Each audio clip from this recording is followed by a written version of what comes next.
దేవుడు దయాగుణం కలిగిన వాడు, దేవుడు క్షమాగుణం కలిగిన వాడు అని చెబుతూ నేను దయా క్షమాగుణం లేకుండా ఉంటే నాదొక నాటకం, నాదొక వేషధారణ. అంతే కదండి. నా విషయంలో ఎవరైనా తప్పు చేస్తే క్షమించాలి, అది నాకు దేవుడు నేర్పినది.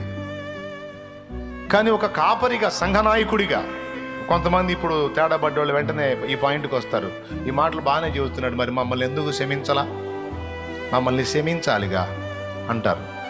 నా ఎడల తప్పిదం చేస్తే నిశ్చయంగా క్షమిస్తాను, కానీ దేవుని నామానికి దూషణ, అవమానం తెప్పించే పని చేస్తే ఒక నాయకుడిగా క్రమశిక్షణ కోసం నిన్ను పక్కగా పెట్టక తప్పదు.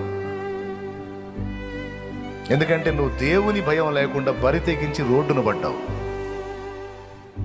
నువ్వు దేవుని భయం లేకుండా బరి తెగించి, అయ్యో నేను ఇలా ప్రవర్తిస్తే నా దేవుని నామానికి దూషణ కలుగుతుందన్న భయం